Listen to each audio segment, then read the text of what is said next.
Good morning, everybody. Thank you for joining me for today's webinar. My name is Amber Hines, and I'm the owner of Ashfur, where we specialize in Medicaid compliant annuities. Today, we're going to be talking about crisis Medicaid planning for a married couple, specifically when one spouse is needing to apply for Medicaid and the other spouse is still well enough to remain at home. I'm really excited about having my colleague Stuart Otto here with me today to co-present today's webinar. Stuart and I have worked together for the last some years, and so he has a lot of experience being a Medicaid planner and working with elder law and estate planning attorneys across the country. If you have any questions during today's presentation, feel free to type those into the questions bar or the questions section of the GoToWebinar dashboard. And also, if you're interested in a copy of the handouts of today's presentation, you can find those in the GoToWebinar dashboard as well. Again, my name is Amber Hines, and I have been working with elder law and estate planning attorneys for the last 15 years, specifically on qualifying clients for Medicaid through the use of a Medicaid compliant annuity. I am insurance licensed in all states and hold a Series 65 license with FINRA.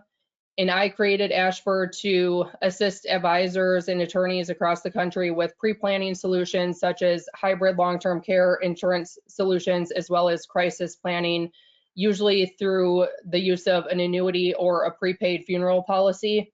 And like I said, Stuart Otto is co-presenting with me today. He has nearly 10 years of national experience working with elder law attorneys on Medicaid compliant annuities.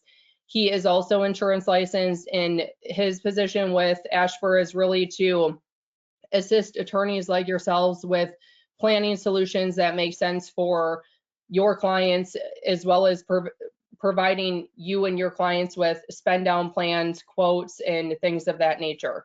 Stuart, is there anything you wanted to add? No, I think you touched on the majority of it. Basically, I'm very happy to be here with Ashfur, and yeah, I'm basically at your service whenever you need a case, have a spend down case involving a Medicaid compliant annuity. I'll provide whatever assistance I can to help make that a smooth process for you. Great.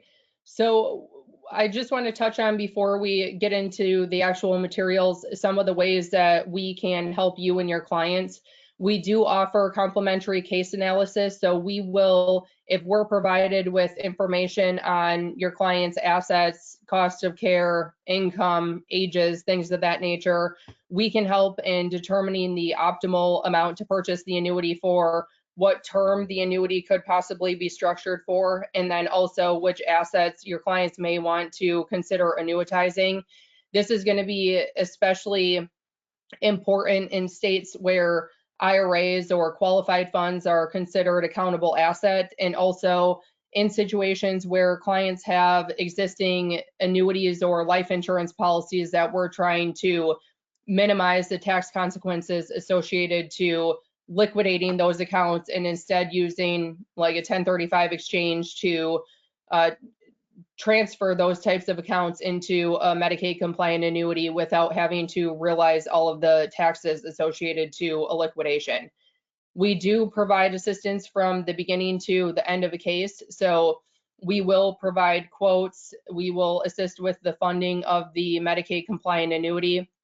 And then if we do have a situation where a client does predecease the term of the annuity, we will also assist with the death claim process if that entails reaching out to the state Medicaid agency to obtain a clearance letter, and then also helping to settle out the claim with the contingent beneficiaries. That is something that we are able to assist with as well.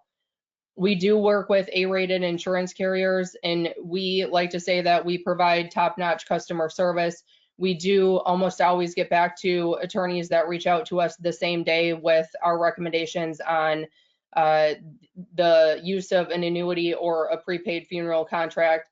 And so a lot of the law firms that we do work with do rave about working with us. If you're interested in looking at our Google reviews, that's something that I think a lot of people appreciate and have comfort in working with our organization when they see how much other attorneys like working with us. Now I'm going to get into the actual presentation and start out talking about just some basic information about the difference in pre-planning versus crisis planning.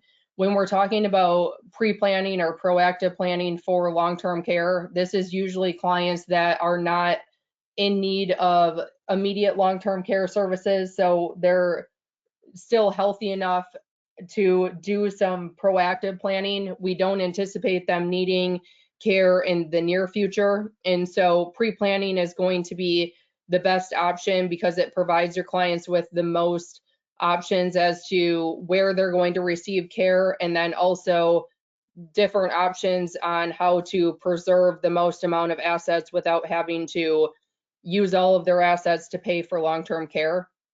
This usually, from a legal planning standpoint, involves transferring the majority of the client's assets into an irrevocable trust and waiting out the current 5-year look-back period that Medicaid has for transferring or gifting assets.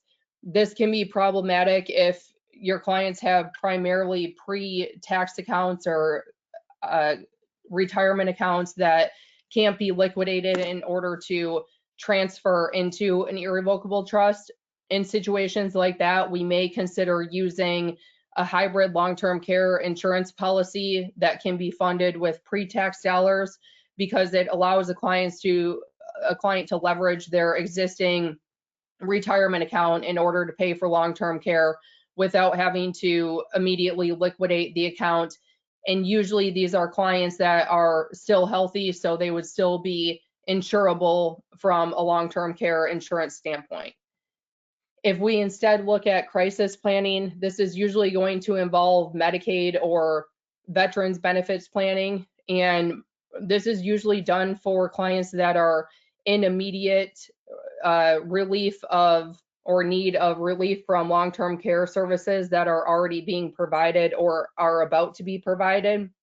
So somebody who is about to need home care, assisted living, or skilled nursing, we would consider those people to be in crisis mode, and we would be looking to either Medicaid to help pay for those expenses, or if we have a veteran or a surviving spouse, then we are able to look to the Veterans Administration for additional assistance to help pay for long-term care expenses. There's various planning strategies that can be used depending on the state, but it usually does involve making countable assets into non-countable assets or exempt assets in order to qualify for Medicaid or VA benefits.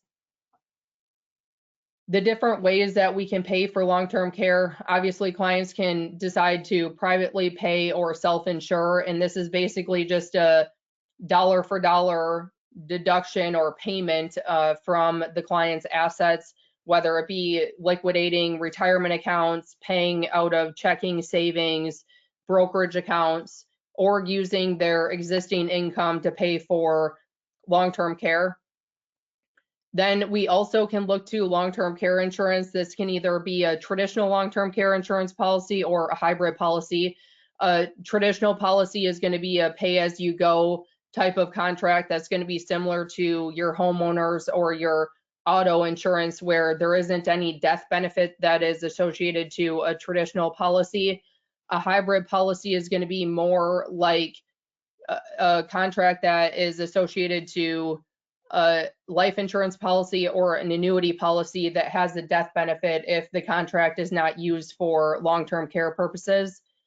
And then I briefly mentioned that we can look to the Veterans Aid and Attendance benefit.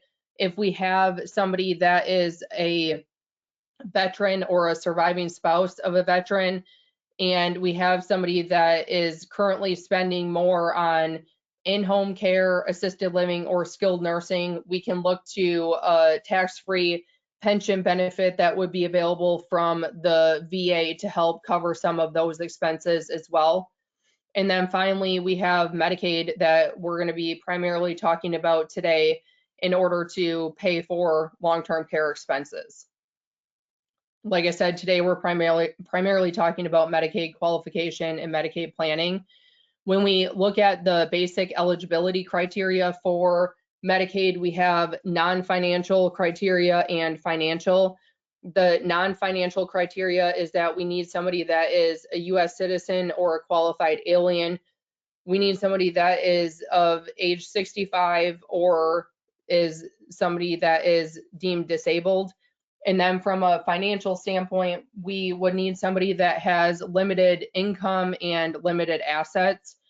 From a financial standpoint, limited income and limited assets can be kind of confusing for people to understand. It does vary by state, but from an income standpoint, when we have one spouse that is considered to be the institutionalized person or the person that is qualifying for Medicaid, we really need for that person's income to be less than the cost of care.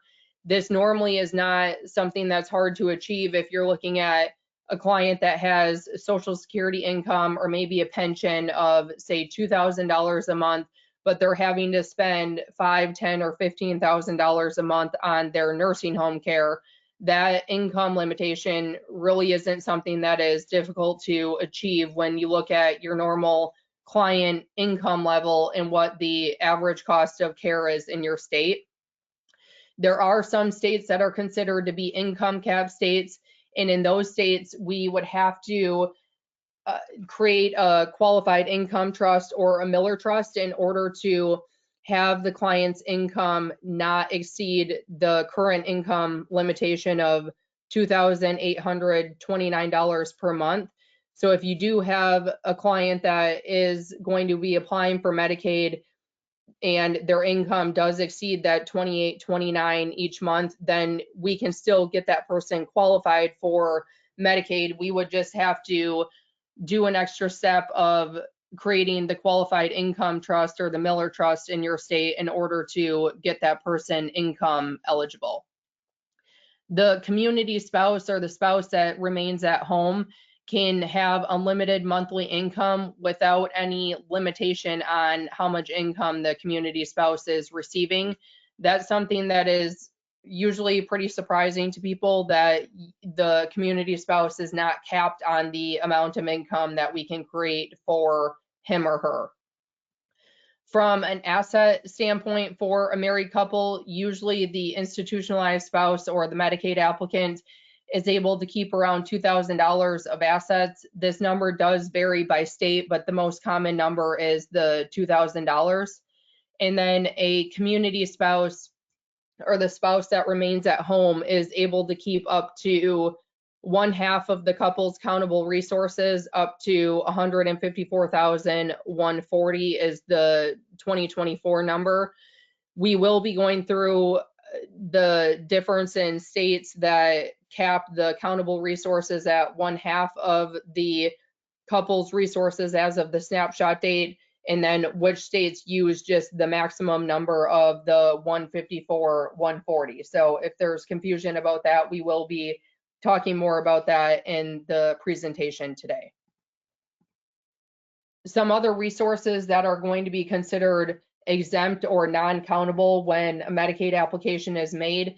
The couple would be able to keep the home, and while this is going to be a non-countable asset from a Medicaid standpoint, the state does have the right to, in most cases, place a lien on the primary residence for the amount that is paid in nursing home care. And so there are some strategies that can be done as far as retitling to hopefully protect the primary residence from liens from the state as well. So the home is going to be protected from a qualification standpoint, but you may need to do additional planning to make sure that it's not something where there's a large lien placed on the property.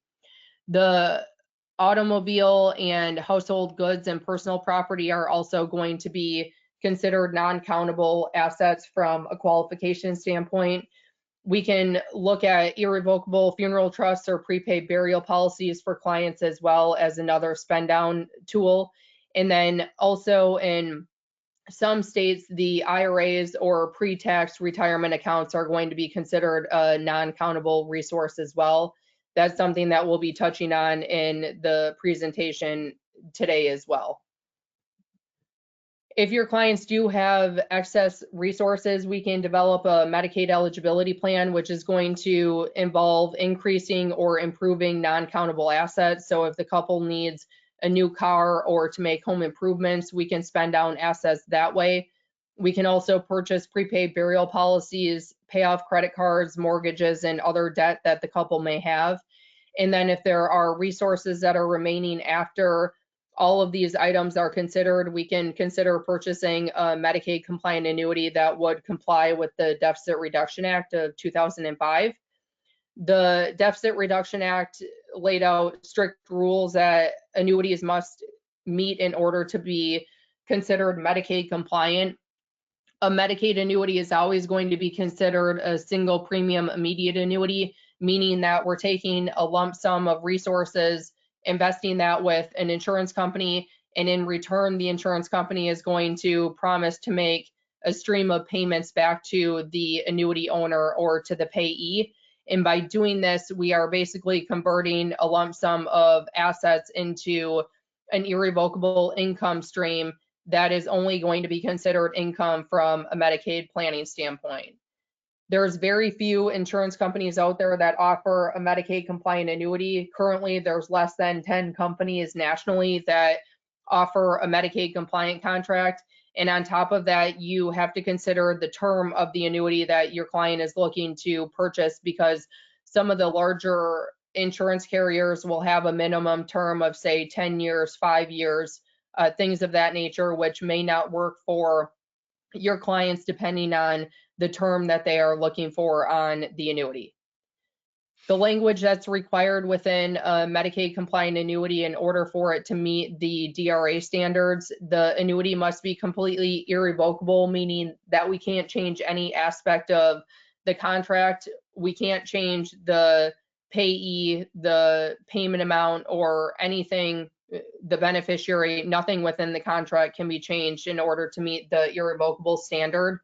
The non-assignable standard means that we cannot assign the payments or the ownership interest to a company like JG Wentworth or Peachtree, and that the annuity cannot be sold on the secondary annuity market.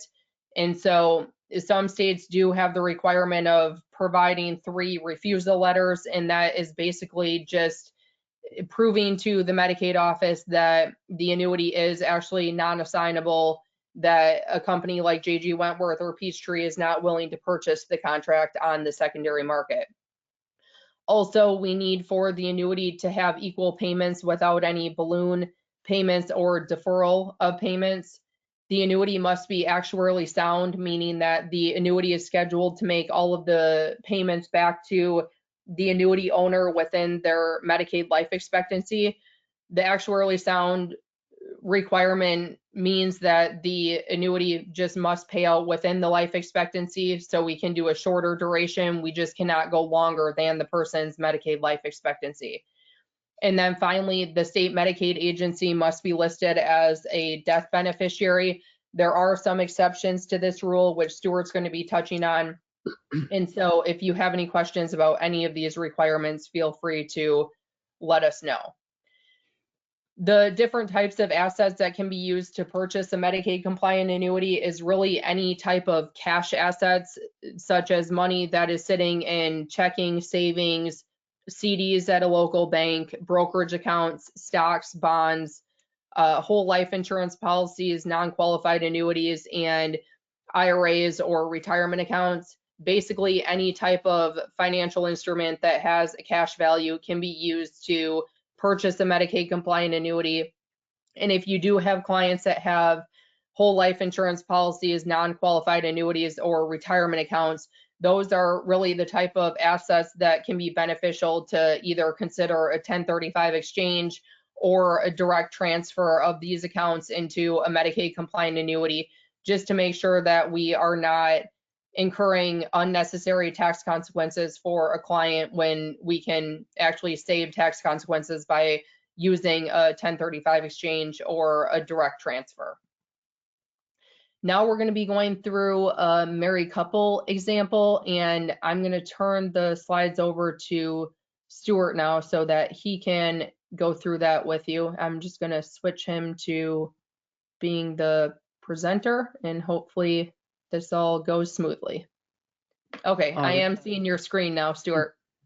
Thank you very much, Amber. And so now with everything that Amber's talked about to this point, we're going to take that information and apply it to a live scenario and show you how procedurally how the spend down process of a married couple scenario will work. So the first thing that so the first thing that we want to do here when we're talking about a married couple is establish our goals. We want to essentially maintain or provide immediate Medicaid eligibility for the Medicaid applicant or the institutionalized spouse in most of these scenarios. Now, there may be scenarios where there's maybe a prior transfer and we can't give that back, but generally in these types of cases, we want to obtain immediate Medicaid eligibility by converting the excess resources into an income stream. And then also keeping that in mind, we want to be able to ensure that we are providing the community spouse with sufficient income and resources to maintain a comfortable lifestyle in the community. So with that in mind, let's meet Roger and Nancy. Roger is a 85-year-old nursing home resident. He has dementia. He has income of $2,000 and his monthly bill to the nursing home is $10,000. Nancy is the community spouse who is 80 years old and has income of $1,000. Together, the couple has a primary residence that Nancy resides in, a primary vehicle, and $350,000 of non-IRA bank accounts. Essentially what that would mean is like the checking accounts, savings accounts, CDs, liquid accessible assets. So knowing that information, let's take a look and see what happens if the client doesn't do any sort of planning here. So we mentioned earlier that Roger's nursing home bill is $10,000 per month. So if the couple does not do any sort of planning, they will exhaust their entire life savings in approximately 35 months. So just under 3 years, everything that they worked for would be depleted down to nothing. And then that would create an issue for Nancy, who would be left with limited assets and nominal monthly income. So instead of looking at the scenario where if they did nothing, let's take a look at the scenario if they decided to do a Medicaid spend down. So if we did a Medicaid spend down, let's take a look at the asset eligibility requirements. Amber went over this a little bit earlier, but Roger is, as the Medicaid applicant, is allowed to keep his personal property, a prepaid funeral, a very small life insurance policy as well, and then $2,000 in cash assets. So that $2,000 figure is pretty fixed. We don't, that might be different from one state to the other, but as Amber mentioned, the majority of the country utilizes a $2,000 resource allowance for the institutionalized individual. Nancy, as the community spouse, is allowed to keep the primary residence and the vehicle in her name. Personal property, a prepaid funeral policy as well, and then up to the maximum of $154,140 in resources. So together, the spousal share or the spousal resource allowance, the protected portion of their assets, is $156,140, which is going to result in a spend down amount of $193,860. So so what we want to do is kind of take a little bit of a step back here and analyze how we got to the $154,000 figure. So generally, when we're computing a community spouse resource allowance, the first thing we want to look at is what state we are in. Most states have what's called a minimum CSRA and a maximum CSRA. If you see in this orange box here, most states have a minimum resource allowance of $30,828 and a maximum resource allowance of $154,140. I like to think of these two numbers as a range for where the CSRA for your client can potentially fall in. Your resource allowance is never going to be $25,000 this year. The community spouse resource allowance is never going to be $200,000. It can be no more than $154,140 or no less than $30,828. So how we go about calculating that in a minimum maximum state, how we determine the CSRA, is we need to establish the client's snapshot date. And for those of you who aren't aware, the snapshot date is defined as the first continuous period of institutionalization, which essentially means 30 consecutive days in an institution receiving institutional level care. So a lot of times that can mean starting off at the hospital, maybe having a 3 or 4 day stay in a hospital, and then the client is immediately discharged to the nursing home to receive round-the-clock care. So we need to establish what that snapshot date is for the purposes of determining what the resources are on that specific date. So if your snapshot date is, say, February 1st, 2024, you would need to take basically a snapshot of what their assets are on that date and then divide that number by 2. That number, once we get to that number there, the snapshot assets divided by 2, then we take that number and we apply it to what our range is. So for this particular scenario, Nancy has a snapshot asset allocation or asset total of $350,000. We divide that by 2 to get to $175,000 and apply that to our range right here. We know that the 175 is greater than the 154,140, so we know Nancy's resource allowance is going to be capped at that $154,140. So here is sort of a illustration of our a national map of what our minimum maximum states are and our what I call max only states. So the states in blue are the states that are typically going to apply this 1/2 calculation here in determining the CSRA. If you are in one of those orange states, you more than likely have only one resource allowance. So you have the pleasure of not necessarily having to go through that calculation. You can be comfortable knowing that you are given one resource allowance and that's what it is, and you subtract that from the spend down amount to get your spend down. Here's another nice little tool, kind of like a cheat sheet here to help you kind of assess early on in the process what a community spouse resource allowance is going to be.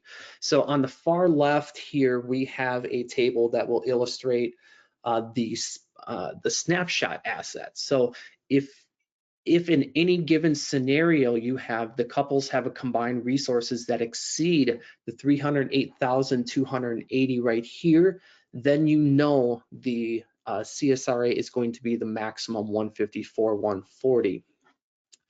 At the bottom here, if your resource allowance is going to be equal to or less than, or excuse me, if your snapshot assets are going to be equal to or less than the 61,656, then we know that your client's CSRA is going to be the minimum 30,828. But if we fall in this gray area here, which a lot of our clients do, if the client snapshot assets are between these two figures, then that quotient, that number that we get is going to be our CSRA. So if we have a snapshot asset total of, say, $100,000, the spouses together have $100,000 in combined assets, then we can determine that the CSRA is going to be 1/2 that, or $50,000. And then, of course, here on the far right, we add up the institutionalized individual's resource allowance as well to get the total protected resource allowance. All right, so one way to eliminate the excess resources is to purchase a Medicaid compliant annuity. So we determined for Nancy earlier that our spend down was $193,860. So by purchasing a Medicaid compliant annuity, the client is going to take that entire balance and put it into the Medicaid compliant annuity before the end of the month. So we are going to, and that's going to immediately convert the asset into an income stream that is not an asset for Medicaid purposes, is structured to be irrevocable, non-assignable, provide equal payments, list a state as beneficiary, and be actuarially sound. So it's not going to be a transfer either. So it's going to be an income-only asset, and it's going to get them immediately eligible for Medicaid. So when we purchase the annuity, we also need to determine what the annuity term is going to be. And in this instance, we are going to illustrate based off of Nancy's Medicaid life expectancy. So as Amber talked about before, one of the requirements of a Medicaid compliant annuity is that it be actuarially sound. So in order to determine the actuarially soundness of an annuity, we need to establish Nancy's Medicaid life expectancy. So using the Social Security actuarial life expectancy tables that most states use. Not in every state. There are some states where you would need to figure out if your state has their own specific chart, and then if so, you need to use that one instead of the SSA tables. But in this instance, we're using the SSA tables for an 80-year-old female. Her life expectancy would be 109.2 months. So we're going to use 109 months as our whole number for the annuity term. And that in turn, with our investment of 193,860 over 109 payments is going to provide a monthly payout of $2,030. And then we get a total payout of $221,270. Oh, let me go back here quick. One other thing I wanted to point out here before going to the next slide, we determined that this annuity was actuarially sound first by determining their Medicaid life expectancy. So we did an annuity term that was 109 months. We didn't do 110, we didn't do 120, we did 109 months. The second part of making sure the annuity is actuarially sound, and this is a simple checkpoint for whenever you are doing this as an attorney, make sure that when you're evaluating a quote that we send you, make sure the total payout exceeds the single premium number every time, because that will indicate that there is a positive rate of return with that annuity as well too. If this number in the total payout is lower than the single premium, then we would need to get another quote because that is not providing a positive rate of return. And then a practice tip here for you as well. We kind of alluded to this earlier, but there are other spend down options that you can consider for Nancy and for Roger in this particular case. You can spend down by paying for the legal fees, by making home repairs, home improvements, upgrading the vehicle, purchasing funeral policies, etc. Those sorts of things will reduce the $193,000 spend down amount prior to purchasing a Medicaid compliant annuity. So generally what I kind of tell people is that get those expenses or anything that you need done at this time, get that done first. The Medicaid compliant annuity is typically last in the line of transactions that get done before the Medicaid application is filed. All right, so examining the annuity in a little bit more detail here, we take a look at the parties to the annuity contract. Pretty basic here. Nancy is going to be the owner of the annuity, the annuitant, and the payee as well. So she's going to be receiving the income payments. She is the owner of the contract, because if she wasn't, then it would be a transfer of assets. And then she's also the annuitant, which means that the life of the annuity contract is based on her life, not the institutionalized spouses, which we're going to talk about in a little bit. But we also have primary beneficiaries that we need to identify. And as we mentioned before, we need to list the state Medicaid office in the appropriate position for the amount of Medicaid benefits provided to the Medicaid applicant, which is Roger in this instance. And then the contingent beneficiaries are typically the intended heirs in the in the client's life, basically. So a lot of times it's the children, could be a trust or a charity or whatever the the attorney or the annuitant would prefer receive their remaining inheritance. So one little note on the Medicaid beneficiary language is that there may be instances where the client has a minor or disabled child to where they could, and in that instance should be listed before the state as beneficiary. There's also a scenario in certain states where the institutionalized spouse could be listed before the state as well. There's about 8 or 10 states, I think, that allow this, but it's not something that you would have to do. And there are instances where it would be probably make more sense to list the institutionalized spouse first, but there might be other instances where you don't want the institutionalized spouse listed as beneficiary. So just keep that in mind. That's an option, not something that you would have to do. You can always ask myself or ask Amber if you have any questions about whether or not you can list or should list the institutionalized spouse as primary beneficiary. So another one of the questions here with regards to the plan we just did, why is Nancy the one purchasing the annuity? I look at this from the income perspective for both Nancy as well as Roger.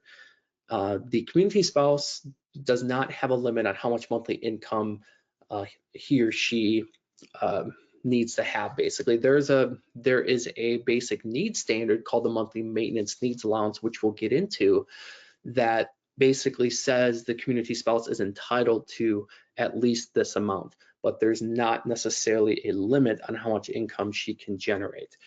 So that is one reason why we have the annuity in her name.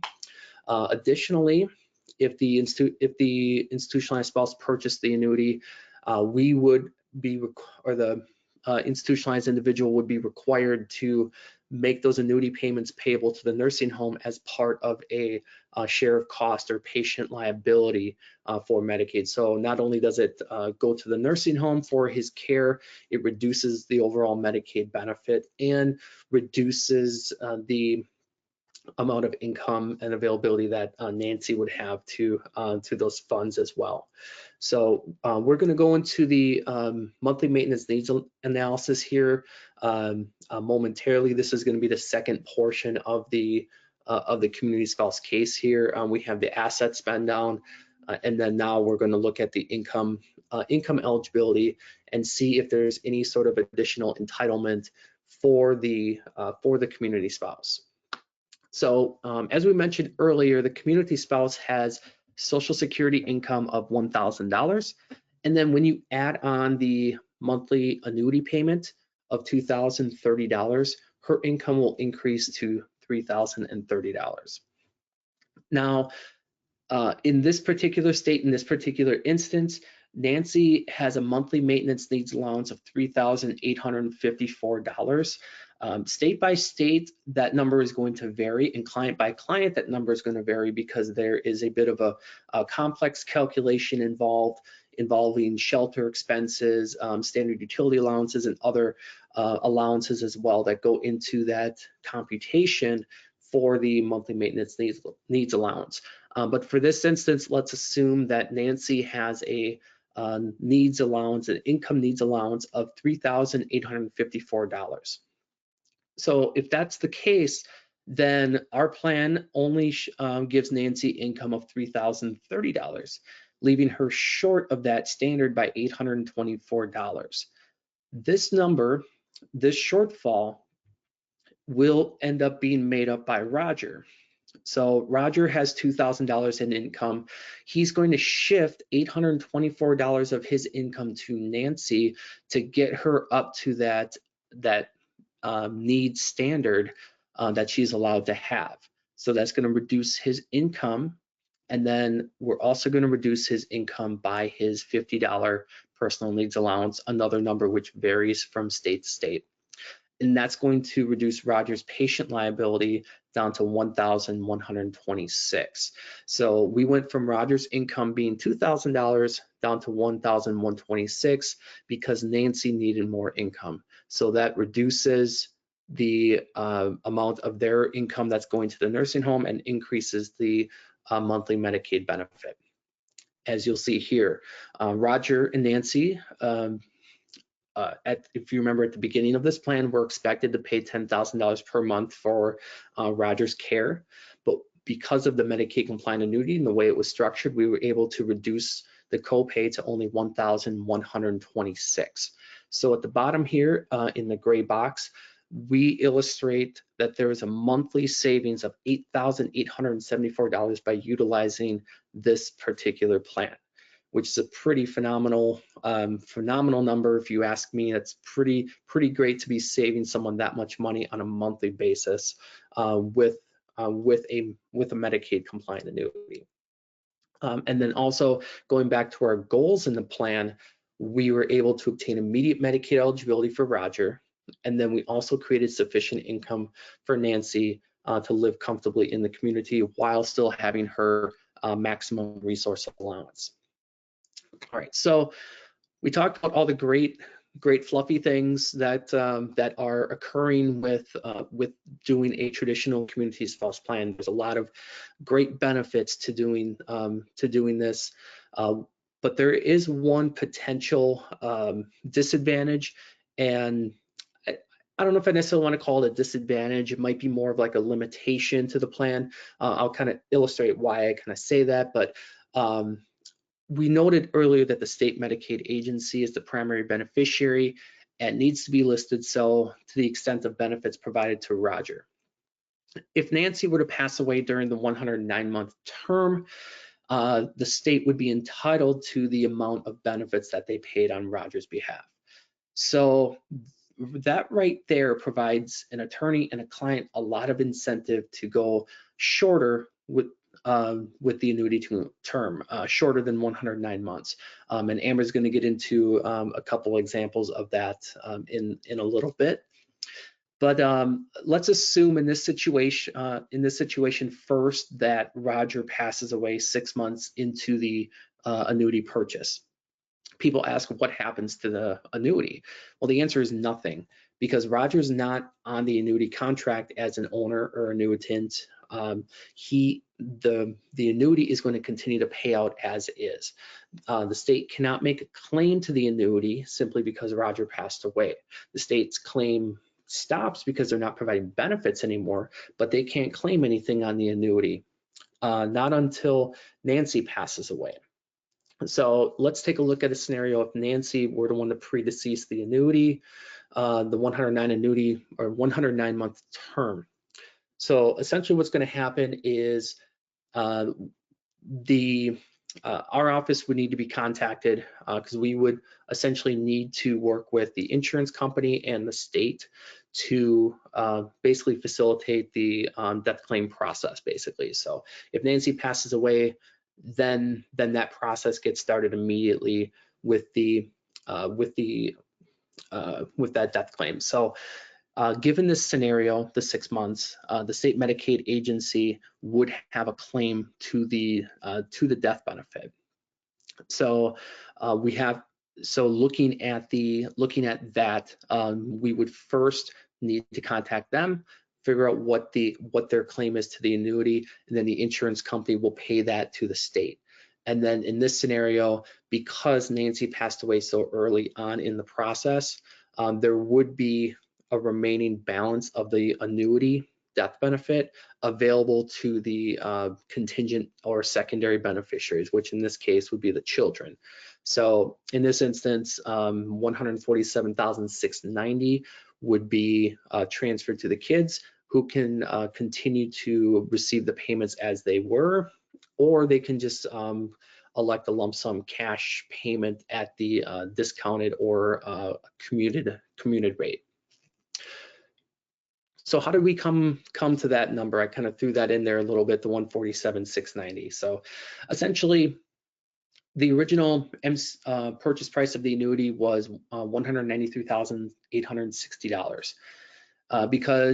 Because Nancy only received 6 payments from the annuity, we had to subtract those 6 payments because they're not there anymore, in the annuity contract.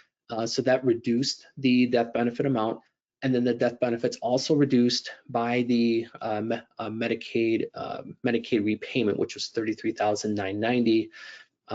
resulting in the remaining death benefit to the contingent beneficiaries. And so one of the things I want to point out here is that you might be thinking, why do we do this plan if there's a chance that Nancy doesn't outlive the term of the annuity and state gets their money back? Well, right down here, as we kind of discussed earlier, they're paying $10,000 right now privately for the nursing home. So if they had done that for 6 months, then they would have paid $60,000 for that, $60,000 for that care. Because he was on Medicaid for those 6 months, Medicaid only took back $33,990. So the real benefit to this plan, even if the state recoups their benefits, is going to be the difference between what they would have paid privately and what they ended up paying with the Medicaid reimbursement rate. So that becomes the true benefit in the end if the state ends up recouping what they paid. And a common misconception here in this type of planning is that the state is entitled to essentially the remaining balance of the annuity. As we discussed, the state is only entitled to the amount that they provide in Medicaid benefits. That's why we make the language very specific to that, so there's no confusion with the death claim itself. And then lastly, as we discussed, the institutionalized spouse, if they were to pass away, it doesn't have a direct impact on the annuity policy. It's the community spouse. When they pass away, that's when the death benefit is triggered, and the state will receive their payment if there's, assuming that there being something left in the annuity, and then if there's something left over, then the secondary or contingent beneficiaries will get paid.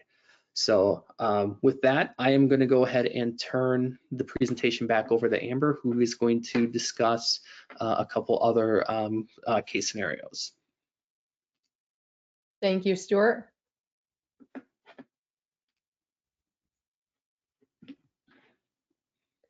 Okay, so Stuart left off on talking about doing a Medicaid compliant annuity structured on the life expectancy of the community spouse. He touched on the fact that a lot of clients will consider shortening the annuity term to something less than the full life expectancy. So I'm just going to talk about a couple different scenarios that could be considered in a case like this.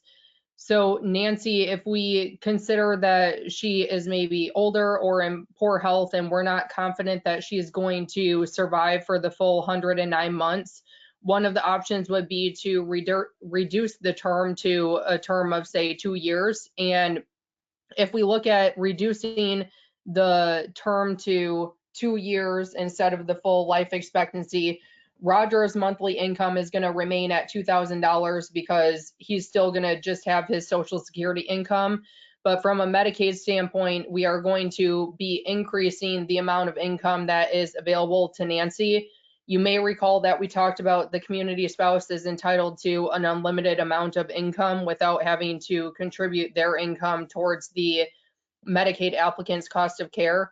So by shortening the annuity term, we're basically just accelerating how quickly the payments are going to come back to Nancy. So instead of her monthly payment from the annuity being $2,030 per month, if we shorten the term to a 2-year time frame, the annuity payments are going to increase to $8,200 a month.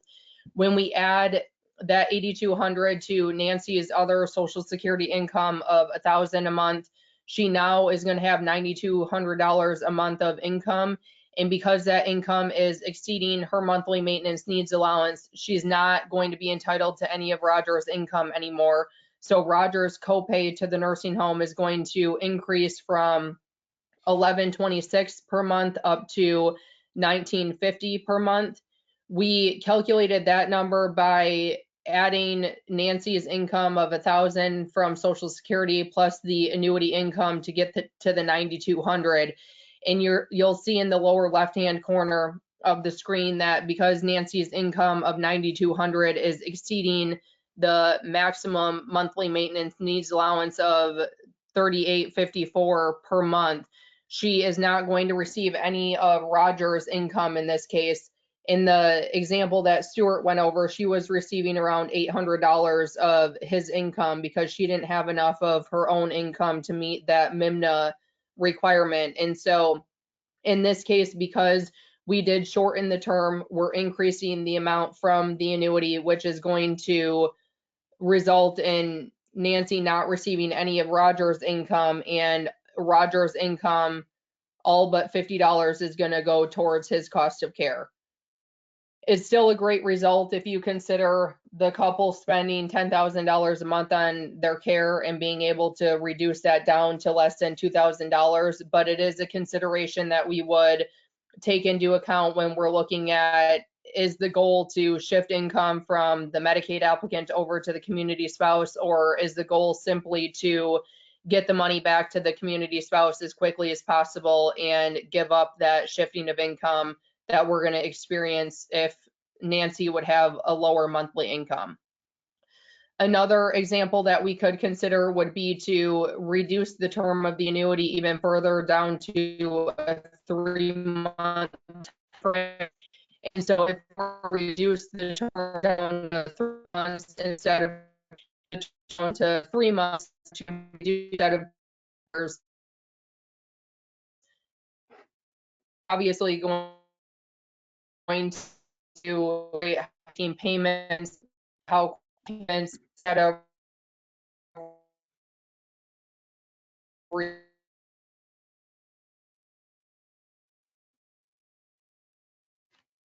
annuities and receive accelerate and leaving to monthly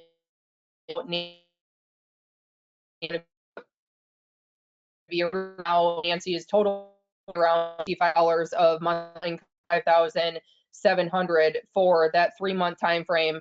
And of course, because this number is greater than the MIMNA number of $38.54 per month, and still is not still receive any of Roger's monthly income.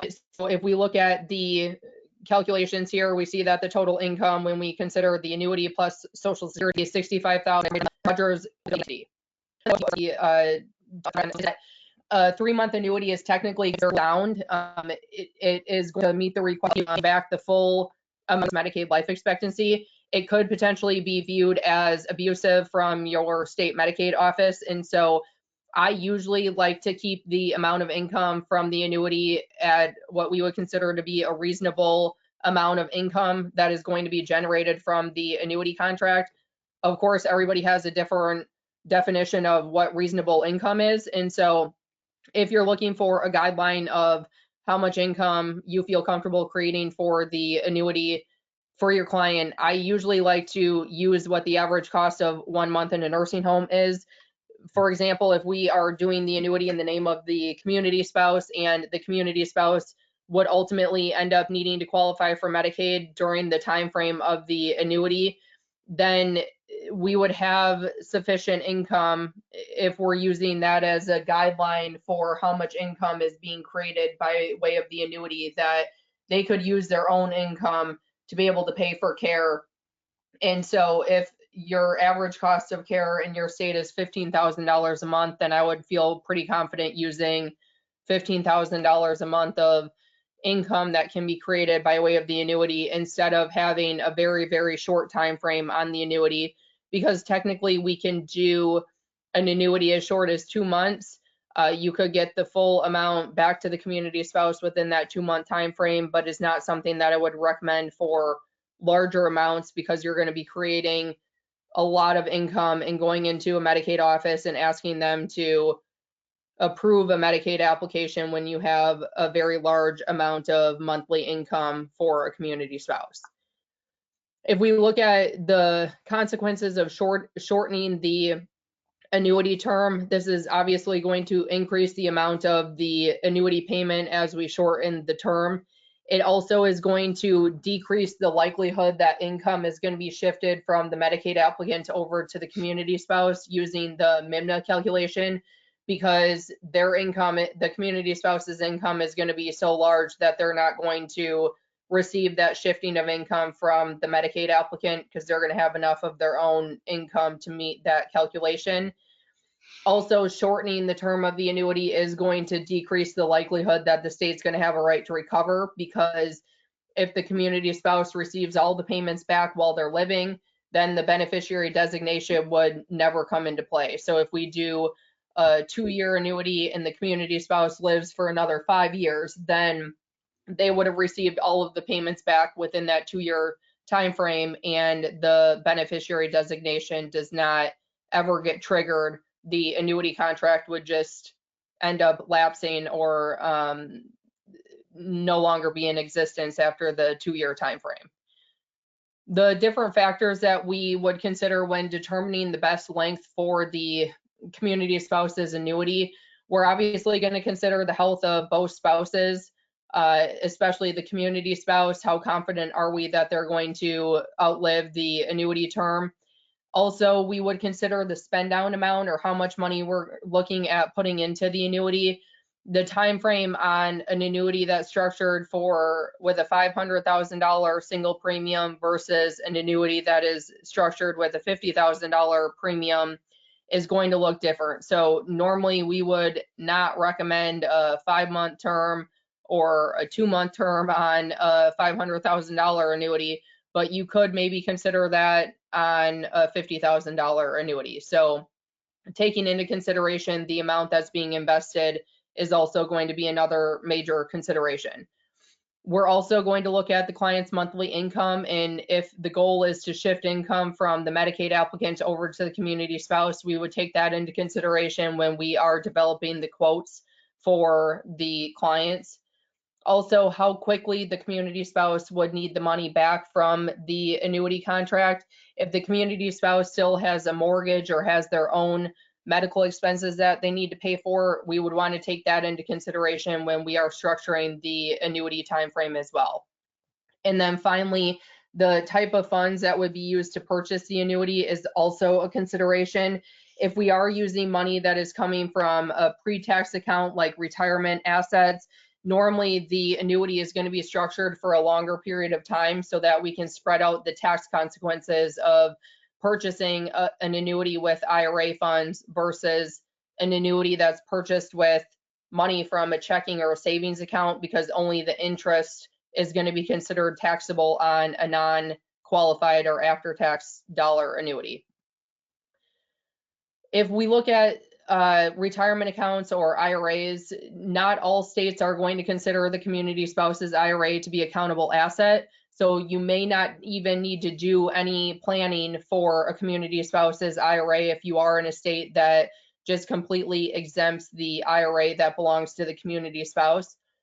If you are in a state that does consider the community spouse's retirement account to be countable, we can help with converting those accounts from countable into non-countable assets.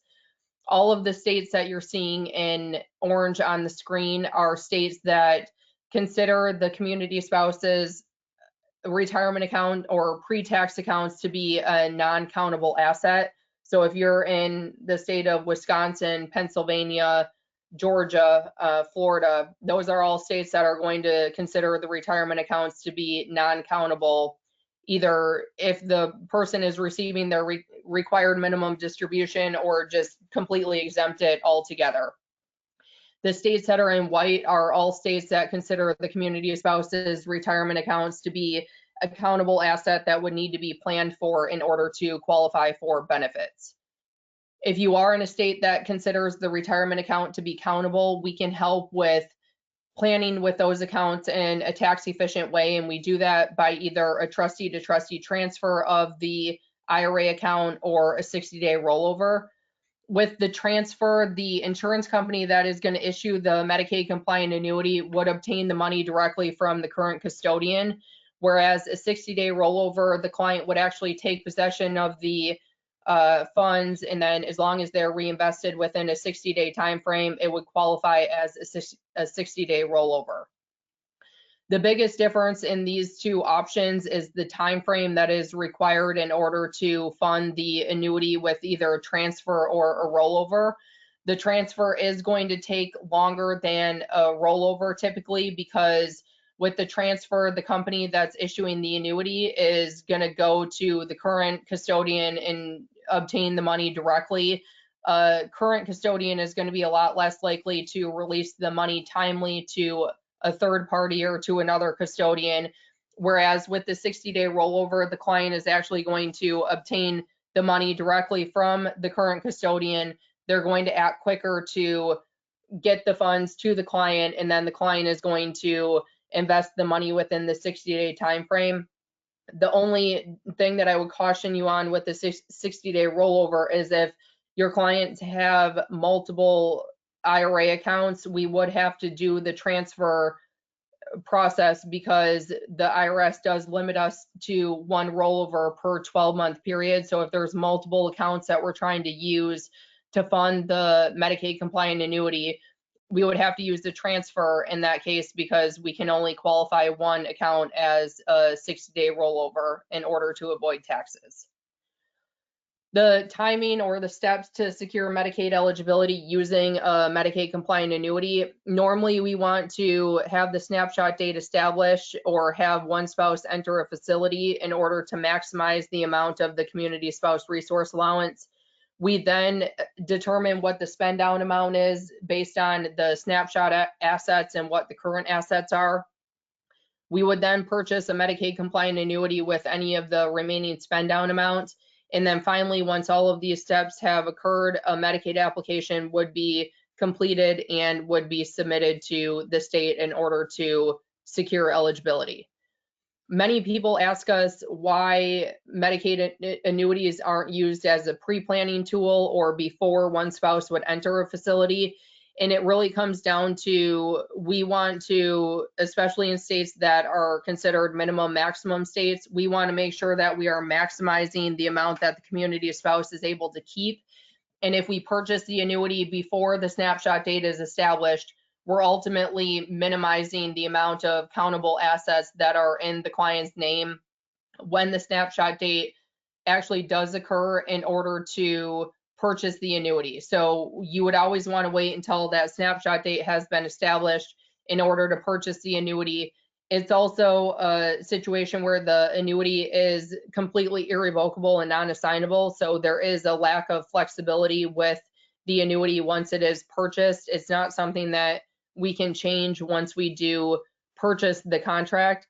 And so for these reasons, we would only recommend that the annuity is purchased as a crisis planning tool and not as a pre-planning tool in order to qualify for Medicaid.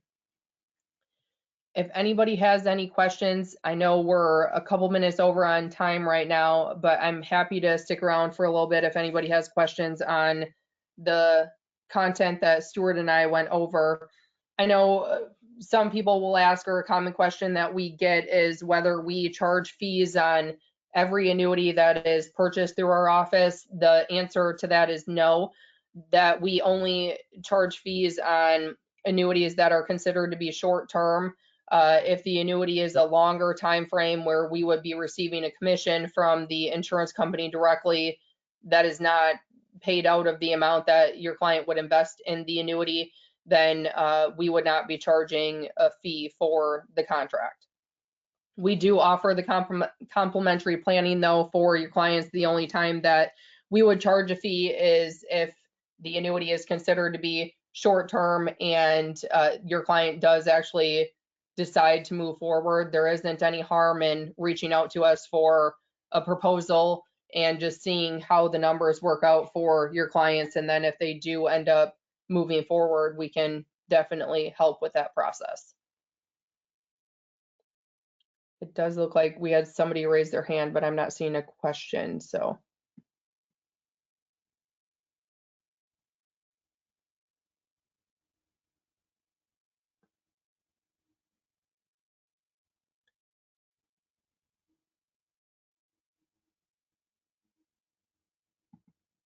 Okay, well, my contact information is on the screen, our phone number, and then Stuart's email address is the same as mine, stuart@ashbur.com.